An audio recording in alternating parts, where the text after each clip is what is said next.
5장입니다. 오늘 이 5장은 예레미야 선지자가 멸망당한 남유다의 현실을, 그 비참한 현실을 보면서 하나님의 자비를 구하는 기도가 되겠습니다. 제가 읽겠습니다. 여호와여, 우리가 당한 것을 기억하시고 우리가 받은 치욕을 살펴보옵소서. 우리의 기업이 외인들에게, 우리의 집들도 이방인들에게로 돌아갔나이다. 우리는 아버지 없는 고아들이오며 우리의 어머니는 과부들 같으니 우리가 은을 주고 물을 마시며 값을 주고 나무들을 가져오며 우리를 뒤쫓는 자들이 우리의 목을 눌러싸오니 우리가 기진하여 쉴 수 없나이다. 우리가 애굽 사람과 아수르 사람과 악수하고 양식을 얻어 배불리고자 하였나이다. 우리의 조상들은 범죄하고 없어졌으며 우리는 그들의 죄악을 담당하였나이다. 종들이 우리를 지배하며 그들의 손에서 건져낼 죄가 없나이다.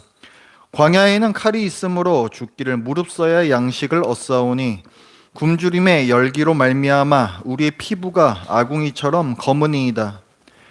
대적들이 시온에서 부녀들을, 유다 각 성읍에서 처녀들을 욕보였나이다. 지도자들은 그들의 손에 매달리고 장로들의 얼굴도 존경을 받지 못하나이다. 청년들이 맷돌을 지며 아이들이 나무를 지다가 엎드러지오며 노인들은 다시 성문에 앉지 못하며 청년들은 다시 노래하지 못하나이다. 우리의 마음에는 기쁨이 그쳤고 우리의 춤은 변하여 슬픔이 되었사오며 우리의 머리에서는 멸관이 떨어졌사오니 오호라, 우리의 범죄 때문이니이다. 이러므로 우리의 마음이 피곤하고 이러므로 우리의 눈들이 어두우며 시온산이 황폐하여 여우가 그 안에서 노나이다. 여호와여, 주는 영원히 계시오며 주의 보좌는 대대에 이르나이다. 주께서 어찌하여 우리를 영원히 잊으시오며 우리를 이같이 오래 버리시나이까? 여호와여, 우리를 주께로 돌이키소서. 그리하시면 우리가 주께로 돌아가겠사오니 우리의 날들을 다시 새롭게 하사 옛적 같게 하옵소서. 주께서 우리를 아주 버리셨사오며 우리에게 진노하심이 참으로 크시니이다. 아멘. 자, 나라가 멸망한 상황에서 예레미야가 하나님께 기도를 하고 있습니다. 예레미야 애가는 노래이기도 하지만 또 하나님께 드리는 기도이기도 하죠. 그래서 1절을 보면 여호와여, 우리가 당한 것을 기억하시고 우리가 받은 치욕을 살펴보옵소서. 지금 애통한 마음으로 여호와께 호소하고 있습니다. 하나님, 왜 저희가 겪은 일을 모른 척 하십니까? 왜 우리가 당한 일을 모른 척 하십니까? 이 일을 기억하시고 우리가 받은 치욕을 살펴봐 주시옵소서. 그래서 이제 우리가 겪은 일이 무엇인지, 우리가 받은 치욕이 무엇인지가 이제 2절부터 18절까지 이제 나옵니다. 2절을 보면 우리의 기업이 외인들에게, 이방인들에게, 우리의 집들도 이방인들에게 돌아갔나이다. 하나님께서 저에게 주셨던 이 가나안 땅을 이방인들이 빼앗아 갔습니다. 저희 집들도 이방인들이 다 차지했습니다. 3절, 우리는 아버지 없는 고아들이오며, 하나님께서 이스라엘 애굽에서 탈출시켜 내실 때 바로에게 이렇게 말씀하셨어요. 이스라엘은 내 아들, 내 장자라. 그렇게 하나님께서 부르셨었는데 하나님께서 저희를 버리셔서 이제는 저희가 고아가 되었습니다. 우리의 어머니는 과부들 같으니, 하나님께서 저희를 하나님 당신의 아내라고 표현하지 않으셨습니까? 근데 하나님께서 저희를 버리시니 저희는 과부와 같이 되었습니다. 그렇게 하나님께서 이스라엘을 버리신 결과가 무엇인가? 4절을 보면 우리는 은을 주고 물을 마시며 값을 주고 나무들을 가져오며, 이방 나라의 원수들이 저희를 압제하고 있습니다. 전에는 우물에서 물을 길어와 밥을 짓고 나무를 산에서 해다가 그거로 또 밥을 짓고 했었는데 지금은 원수들이 그것들 다 차지하고 돈을 내고 사가라고 합니다. 5절, 우리를 뒤쫓는 자들이 우리의 목을 눌러싸오니 우리가 기진하여 쉴 수 없나이다. 이 땅을 바벨론이 쳐들어와서 차지하니까 마치 목을 조르는 듯이 저희들이 한순간도 쉬지를 못합니다. 6절 우리가 애굽 사람과 아수르 사람과 악수하고 양식을 얻어 배불리고자 하였나이다. 먹을 것이 없어서 저희가 먹을 것을 찾아 다른 나라에까지 가서 먹을 것을 달라고 해보았지만 그마저도 헛되었습니다. 7절 우리의 조상들은 범죄하고 없어졌으며 우리는 그들의 죄악을 담당하였나이다. 이게 다 조상들 탓입니다. 우리 조상들이 하나님 말씀에 순종하겠다는 언약을 깼기 때문이죠. 그래서 우리 조상들이 멸망당했고 우리까지도 이 지경이 되었습니다. 8절 종들이 우리를 지배하며 그들의 손에서 건져낼 자가 없나이다. 이 나라는 하나님께서 다스리시는 나라가 아닙니까? 다윗 왕조가 영원히 다스리리라 말씀하시지 않으셨던가요? 그런데 바벨론에서 온 종들이, 그 관리들이 우리를 다스리고 있습니다. 하나님께서 우리의 구원자가 되신다 하지 않으셨습니까? 그런데 왜 아무도 우리를 대적들의 손에서 구해주지 않는 것입니까? 9절 광야에는 칼이 있으므로 죽기를 무릅써야 양식을 얻사오니 저희가 먹을 것을 구하려고 사막에도 나갑니다. 도적대가 출몰하는 위험한 지역이지만 굶어 죽지 않으려면 별 수가 없습니다. 10절 굶주림의 열기로 말미암아 우리의 피부가 아궁이처럼 검으니이다. 저희들의 피부 좀 보십시오. 굶주림과 영양실조로 마치 불에 그을린 아궁이처럼 저희의 얼굴이 새카맣게 되었습니다. 11절 대적들이 시온에서 부녀들을 유다 각 성읍에서 처녀들을 욕보였나이다. 연약한 여인들이 당하는 고통과 치욕이란 이루 말할 수가 없습니다. 대적들이 돌아다니면서 남편이 있는 부녀들이나 결혼하지 않은 처녀들이나 할 것 없이 닥치는 대로 겁탈하고 있습니다. 하나님께서 거룩한 내 이름을 두겠다 하신 시온성과 다른 성들이 이 하나님의 거룩한 땅이 끔찍한 생지옥이 되었습니다. 12절 지도자들은 그들의 손에 매달리고 장로들의 얼굴도 존경을 받지 못하나이다. 힘없는 여인들만 그런 꼴을 당하는 것이 아닙니다. 왕족과 귀족들이 교수형에 처해지고 있습니다. 성문 앞에서 재판하던 장로들은 아무 힘도 없습니다. 13절 청년들이 맷돌을 지며 아이들이 나무를 지다가 엎드러지오며 청년들은 어떤 줄 아십니까? 소처럼 맷돌을 돌리고 있습니다. 어린 소녀들에게는 산에서 나무를 해오라고 합니다. 아이들이 어깨에 짊어진 그 무게를 이기지 못해서 나무찜을 진 채로 땅바닥에 쓰러집니다. 14절 노인들은 다시 성문에 앉지 못하며 청년들은 다시 노래하지 못하나이다. 장로들은 이제 힘을 잃어버렸습니다. 그리고 젊은이들은 흥얼거리던 노래를 잃어버렸습니다. 15절 우리들의 마음에는 기쁨이 그쳤고 우리의 춤은 변하여 슬픔이 되었사오며 우리 마음에서 기쁨이 사라졌습니다. 우리가 흥겹게 추던 춤은 이제 슬프게 우는 통곡이 되어버렸습니다. 16절 우리의 머리에서는 멸관이 떨어졌사오니 오호라 우리의 범죄 때문이니이다. 하나님의 영광이라 온 세상의 기쁨이라 하던 우리 민족이 망했습니다. 이게 다 저희가 죄를 지었기 때문입니다. 저희가 지금 조상 탓만 하는 게 아닙니다. 저희도 하나님께 똑같은 죄를 지었습니다. 17절 이러므로 우리의 마음이 피곤하고 이러므로 우리 눈들이 어두우며 저희 죄를 생각하면 저희 마음이 죽을 것처럼 힘듭니다. 하나님을 배신한 저희의 죄를 생각하면 눈물이 앞을 가립니다. 18절 시온산이 황폐하여 여우가 그 안에서 노나이다. 저희의 죄 때문에 이 시온산이 하나님께서 거하시던 하나님의 처소가 황폐해졌습니다. 하나님의 처소가 이제는 여우들의 소굴이 되었습니다. 자, 이렇게 선지자는 바벨론에게 멸망당해서 압제받고 있는 비참한 현실을 하나님께 소상히 아뢰입니다. 하지만 선지자는 제3자의 입장에서 남의 얘기하듯이 이 참상을 말씀드리는 게 아닙니다. 5장의 처음부터 끝까지 선지자는 그들이라고 하지 않아요. 우리라고 계속 얘기합니다. 우리.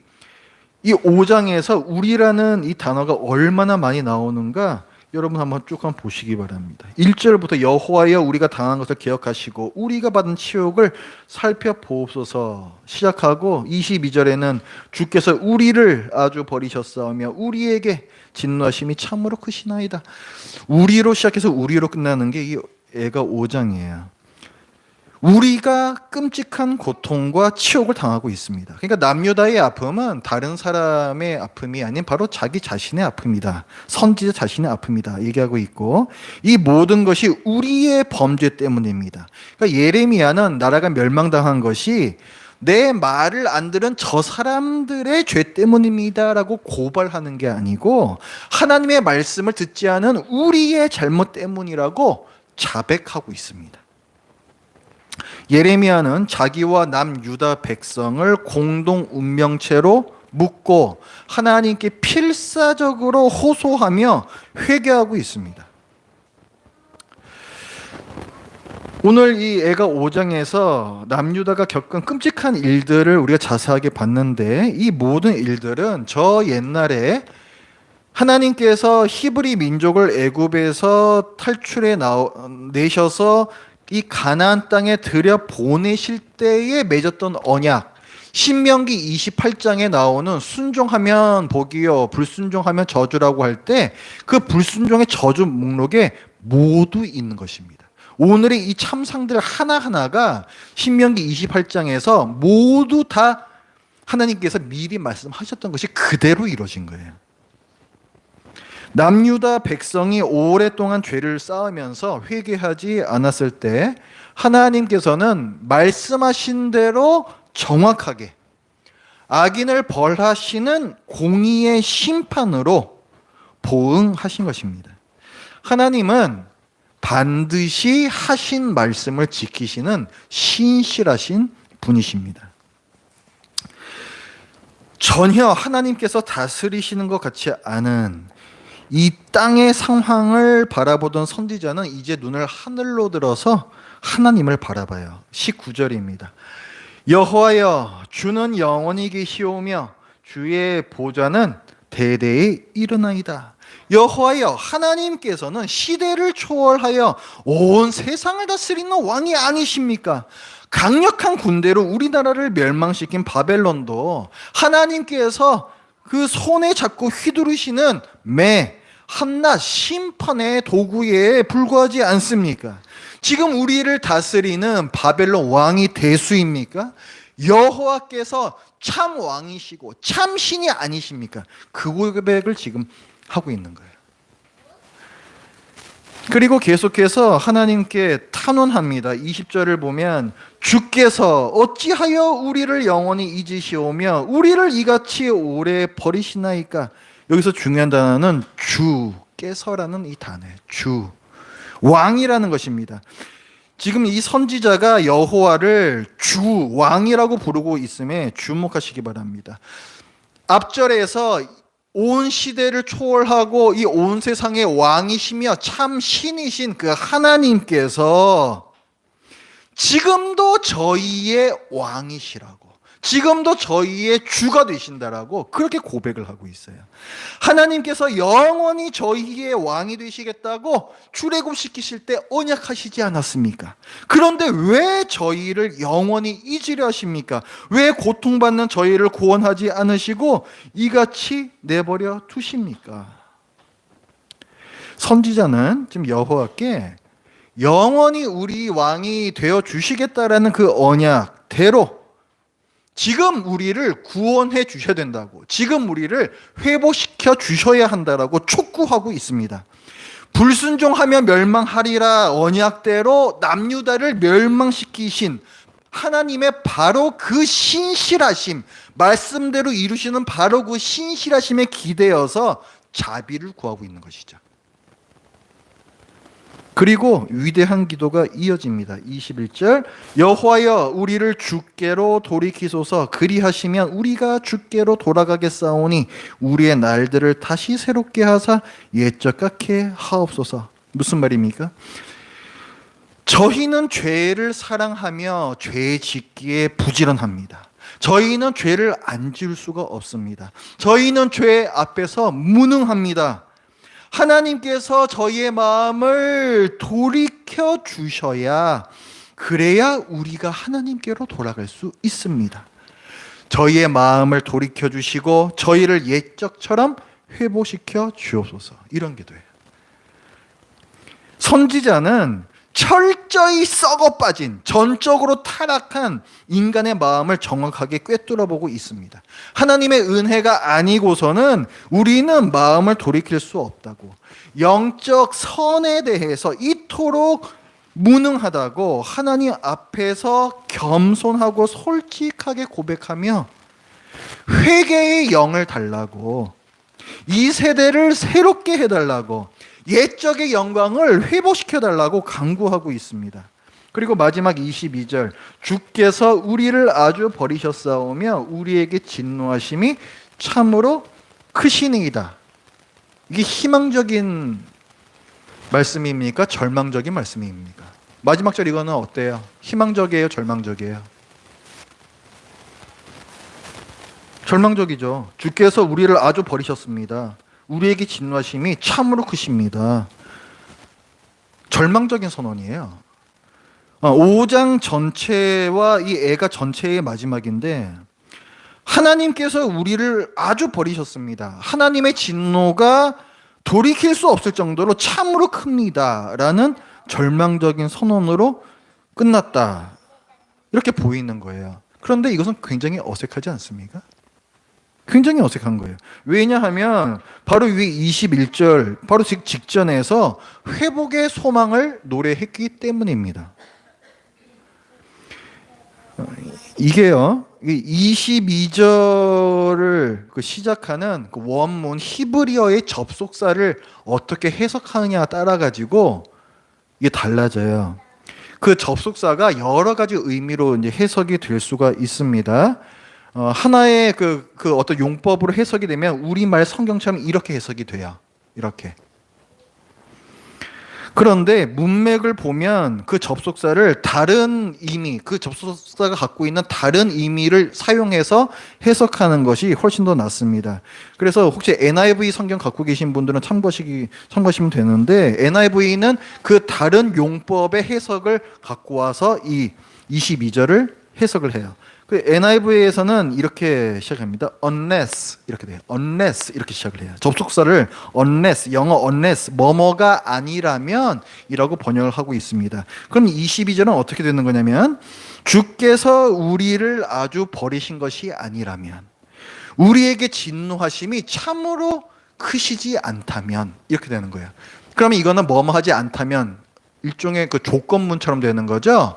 그러면은 이거는 위에는 21절하고 묶여서 이게 하나의 문장이 이제 되는 겁니다. 그래서 이제 21절과 22절이 이렇게 해석이 되는 거예요. 22절을 이제 먼저 해석을 해야 되는 겁니다. 조건절이 되니까, 주께서 우리를 아주 버리시지 않았다면, 우리에게 진노하심이 참으로 크시지 않다면, 21절, 여호와여 우리를 주께로 돌이키소서.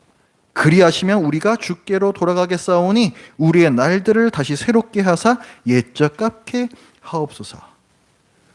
어떤 게 더 해석이 자연스러워요? 지금 한 게 훨씬 해석이 자연스럽죠. 그러니까 이 접속사는 그렇게 해석을 하는 게 맞는 거예요. 그리고 그게 맞는 걸 또 어디서 알 수 있냐면, 이 5장의 첫 1절을 보면은 여호와여 우리가 당한 것을 기억하시고 우리가 받은 치욕을 살펴보소서 기도하고 있죠. 기억하시고 살펴보옵소서. 희구법이라 불러요. 희구법. 이렇게 뭔가 이렇게 간청하는 그런 수사적 기법이 사용이 되었는데, 지금 21절에서도 보십시오. 여호와여 우리를 주께로 돌이키소서. 그리고 우리의 날들을 다시 새롭게 하사 옛적 같게 하옵소서. 이것도 희구법이죠. 그렇죠?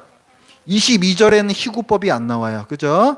그러니까 이게 시란 말이에요. 시. 애가는 시란 말이에요. 시에는 문학적 기법이 많이 들어가 있어요. 첫 절과 마지막 절에서 희구법으로 시작하여 맺는 것은 당연한 것입니다. 그러니까 그 문학적인 구조에서 볼 때에도 21절이 실제적인 마지막 절이라는 것을 우리는 알 수가 있어요. 그러니까 애가는 무엇입니까? 하나님의 긍휼과 언약적인 신실하심 그리고 자비에 의존하는 소망으로 맺는 거예요. 그게 예레미야 애가예요. 그게 죄를 사랑하여 스스로 죄를 짓지 않을 수 없는 것은 이스라엘이나 유다뿐만이 아니죠. 아담이 하나님께 반역한 이후로 모든 인류가 죄를 범하고 있습니다. 나름대로 착하게 산다고 해봐야 성경 그것을 뭐라고 선언하냐면 더러운 누추한 몸을 가린 누더기를 입고 있을 뿐이다. 그 구멍으로 너의 더러운 모습이 다 보인다. 우리의 선행은 그런 거예요. 우리가 아무리 착하게 산다고 해봐야 하나님께서 보시기에는 우리의 그 추악한 그 면이란 이루 말할 수가 없는 것입니다. 우리의 마음은 썩어 빠졌어요. 하나님을 사랑하기보다 나 자신을 사랑하고 스스로는 하나님을 알 수 없으며 하나님의 말씀에 순종하기보다 거역하고 불순종하기를 더 좋아합니다. 이런 죄를 쌓고 있는 우리를 기다리고 있는 건 공의로우신 하나님의 심판과 영원한 지옥 형벌이에요. 그러나 하나님께서는 태초에 어떤 이들을 사랑하셔서 죄를 사랑함 쪽으로 기울어져 있는 이렇게 삐딱하게 기울어져 있는 이 마음을 하나님을 사랑하는 똑바른 마음으로 바꾸시는 은혜를 베풀기로 작정하셨습니다. 그 사실을 예레미야에게도 알려주셨는데 그게 새 언약이라는 거예요. 새 언약. 책갈피에 두시고 예레미야 31장 좀 앞으로 넘기셔서 예레미야 31장 가보세요. 예레미야 31장 31절부터 34절까지 볼 겁니다. 31 이거 외기도 쉬워요. 예레미야 때니까 지금 나라가 망하잖아요. 독립해야 되겠죠. 3.1절 우리나라도 그런 게 있잖아요. 예레미야 31장 31절부터예요. 이거 외우셔야 됩니다. 이거는 굉장히 중요한 거예요. 성경에는 우리가 외워야 하는 그 언약들이 몇 개가 있어요. 한 6개, 7개 정도가 있습니다. 그 장절을 여러분들이 알고 계셔야 돼요. 왜냐하면 이 성경이란 것은 하나님께서 이 세상을 왜 만드셨는지와 그 세상이 어떻게 완성되는지 그게 처음과 끝으로 마무리가 되는 책입니다. 그런데 이 하나님의 계획을 이루어 가실 때 마치 대나무가 자라는 것처럼 중간에 매듭, 마디가 있어요. 이 마디가 있을 때 그것을 지지하여서 대나무가 더 위로 힘차게 자랄 수가 있는 거죠. 그 매듭에 해당되는 것이 바로 언약입니다. 그래서 이 언약을 알고 있어야 성경 전체의 맥을 우리가 알 수가 있는 거예요. 이 예레미야 새 언약도 그 마디 중에 하나입니다. 매우 중요해요. 31장 31절을 한번 보십시오. 여호와의 말씀이니라 보라 날이 이르리니. 자, 이거는 그럼 현재예요, 미래예요? 미래에 대한 거죠. 날이 이르리니 내가 이스라엘 집과 유다 집에 새 언약을 맺으리라. 지금 맺는다가 아니죠. 맺으리라. 미래에 대한 얘기죠. 32절 이 언약은 내가 그들의 조상들의 손을 잡고 애굽 땅에서 인도하여 내던 날에 맺은 것과 같이 아니하다. 히브리 민족을 애굽 땅에서 탈출해 내셔서 시내 산으로 데리고 오시고 율법 주시고 그래서 언약을 맺으시죠. 거기서 십계명 돌판을 비롯한 많은 율법들 다 주시잖아요. 그것과는 다르다는 거예요. 근데 그때 그 언약도 중심 내용은 뭐였어요? 나는 너의 하나님이 되고 너희는 내 백성이 된다. 그 언약이란 말이에요. 그런데 그 언약을 이스라엘이 깨버리죠. 그렇죠? 불순종해서 깨버린단 말이에요. 내가 그들의 남편이 되었어도 그들이 내 언약을 깨뜨렸습니다. 신해산 언약은 그랬다는 거예요. 옛날 언약은 그랬다는 거예요. 그런데 이제 앞으로 미래에 맺게 될 새 언약은 그렇지 않을 거라는 거예요. 33절 그러나 그날 후에 내가 이스라엘 집과 맺을 언약은 이러하니 여전히 미래형으로 말씀하고 있어요. 곧 내가 나의 법을 그들의 속에 두며 그들의 마음에 기록하여 우리 속마음을 바꾸시겠다는 거예요. 속마음을, 우리 속마음의 율법을 기록하신다는 것은 우리가 기꺼이 하나님께 순종하는 그런 마음을 주시겠다는 거예요.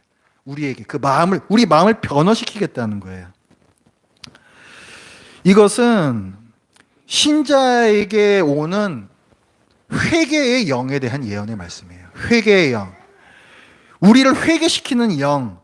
그러니까 이것은 성령님입니다. 그러니까 성령님께서 우리에게 임하시고 우리 안에 거하신다라는 그 약속인 거예요. 우리 마음을 그렇게 변화시키시는 겁니다. 성령님께서. 34절, 그들이 다시는 각기 이웃과 형제를 가리켜 이르기를 너는 여호와를 알라 하지 아니하리니 이는 작은 자로부터 큰 자까지 다 알기 때문이라.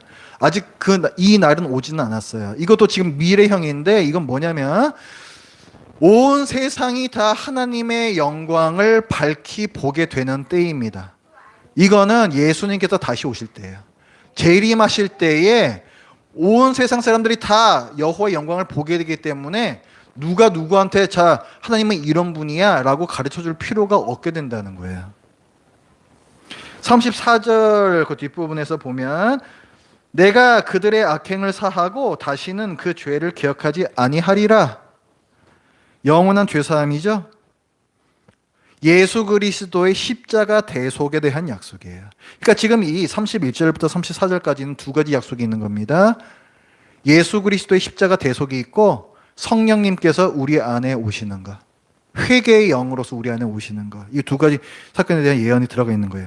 예레미야는 이 새 언약을 하나님께 친히 들어서 알고 있기 때문에 오늘 이 에가에서 남유다의 죄악 때문에 하나님께서 나라를 떠나시고 나라가 망해버린 지금 상황에서도 백성의 마음을 변화시키실 하나님, 하나님께로 돌아갈 백성, 그리고 영광의 나라를 소망하며 하나님께 기도할 수가 있는 것입니다. 그러니까 오늘 이 예레미야 에가에서 이게 왜 소망으로 끝을 맺느냐? 새 언약 때문에 그런 거예요. 새 언약 때문에. 옛 언약은 이미 다 깨졌어요. 이스라엘 불순종으로 다 깨져버렸습니다. 그러나 하나님께서는 이 새 언약을 통하여 그 33절에 뭐라고 말씀해요? 나는 그들의 하나님이 되고 그들은 내 백성이 될 것이라. 이 옛 언약이 실패했던 그 목적을 달성하신다는 거예요. 새 언약을 통하여서. 예레미야가 이 땅을 보았을 때에는 인간의 죄악과 비참한 현실로 절망할 수밖에 없었지만 고개를 들어 하늘을 보았을 때 신실하신 하나님의 새 언약이 보였고 지금의 절망을 미래의 소망으로 충분히 덮어 끌어안을 수 있었던 것입니다. 비록 이 땅의 삶이 만만치 않고 고생스럽지만 신자는요, 하늘에 계신 하나님을 바라볼 수 있는 사람들이에요. 히브리서 11장에서는 그렇게 얘기를 해요. 우리 신앙의 선배들도 다 그랬다고. 우리 신앙의 선배들도 다 하나님께서 약속하신 그 말씀을 바라보면서 그 약속이 이루어지리라는 소망으로 자기 생전에 그 약속이 이루어지지 않아도 멀리까지 바라보면서 기쁘게 이 땅에서 나그네로 살았다. 이렇게 히브리서는 얘기를 하고 있어요. 우리 신자들은 하나님의 약속을 당신의 약속을 반드시 지키시는 그 하나님의 신실하심을 믿으며 이 땅에서 영원히 살 것처럼 살지 않는 사람들이에요. 그게 신자와 비신자의 차이예요. 이 세상을 영원히 살 것처럼 사느냐, 그렇지 않고 나그네처럼 사느냐, 그 차이란 말이에요. 예레미야 역시 이 새 언약, 하나님의 약속이죠. 이 약속을 믿고 나라가 완전히 망한 현실에서도 희망을 품었던 신자였습니다. 예레미야가 바라보았던, 그러니까 그에게는 미래였던 이 새 언약, 하나님께서 이 새 언약을 맺으리라 하셨던 그 일이 지금 시점 우리에게는 과거의 일이, 과거의 사건으로 이미 성취된 사건이 되어버렸습니다. 이게 어떤 일인가? 2000년 전에 예수님께서 마지막 6월절 만찬 때 제자들 불러 모으시고 이것은 내 피로 세우는 새 언약이니 어떤 의식을 행하시죠. 그게 새 언약을 맺으시는 현장이에요. 그게 예수님께서 십자가에서 우리 대신 피 흘려 죽으시고 부활하심으로 이 새 언약에서 약속했던 바 영원한 죄사함에 대한 약속이 성취되었고, 그 이후 예수님께서 승천하시고 성령님을 보내주십니다. 하나님의 영이신 성령님께서 신자들에게 임하여 우리 안에 거하시기 시작하면서 우리 속마음에 율법을 새겨주세요. 그래서 기꺼이 하나님의 말씀에 순종하려는 참 하나님의 백성을 만드시는 그분의 이 새 언약의 말씀을 성취해 나가고 계십니다. 이 새 언약은 아드님 하나님께서 이것은 내 피로 세우는 아드님 하나님의 보혈, 귀하고 귀한 그 피로 맹세하신 언약이기 때문에 회개하고 예수 그리스도를 참으로 믿는 자는 반드시 죄사함과 영생을 선물로 받고 영원한 하나님 나라를 상속받습니다. 우리가 알지 못하는 때에 예수님께서 다시 오시는 때에는 새 언약이 예언했던 바 온 세상이 하나님의 영광을 보게 될 것입니다. 그래서 우리 주님께서는 광야처럼 척박한 이 땅을 나그네로 살아가는 우리 하나님의 백성에게 이렇게 기도하라 가르치셨어요. 하늘에 계신 우리 아버지, 아버지의 이름을 거룩하게 하시며 아버지의 나라가 오게 하시며 아버지의 뜻이 하늘에서와 같이 땅에서도 이루어지게 하소서. 이 기도는 오늘 선지자 예레미야가 거룩한 하나님의 땅이 짓밟히고 있습니다. 이 세대를 새롭게 하소서, 영광이 그날에 오게 하소서 기도했던 거하고 똑같은 내용이에요. 하나님의 이름이 경멸받고 있는 이 땅에 하나님의 이름을 거룩하게 하시며 이 땅에 영광의 하나님 나라를 세우시려는 태초부터의 하나님의 계획, 하나님의 뜻을 이 땅에 속히 이루어 달라고 기도하는 것입니다. 우리가 이와 같이 기도할 수 있는 이유는 하나님께서 그렇게 하겠다라고 약속하셨기 때문이에요. 하나님께서는 말씀하신 바를 반드시 성취하시는 신실하신 분이시기 때문입니다. 자, 성경에서 예수님께서 마지막으로 하신 말씀이 뭘까요? 성경 전체에서 예수님께서 마지막으로 하신 말씀이 뭘까요? 성경의 마지막 책이 요한계시록이죠. 그렇죠? 그래서 그 요한계시록은 예수님께서 환상을 통해 사도 요한에게 이제 계시를 주시는 건데, 그 마지막에서 이제 예수님께서 뭐라고 말씀하시냐면 이게 환난을 겪고 있는 교회에게 하시는 말씀이에요. 요한계시록 22장 20절입니다. 거의 마지막이에요. 내가 진실로 오리라. 이게 마지막 말씀이에요. 이게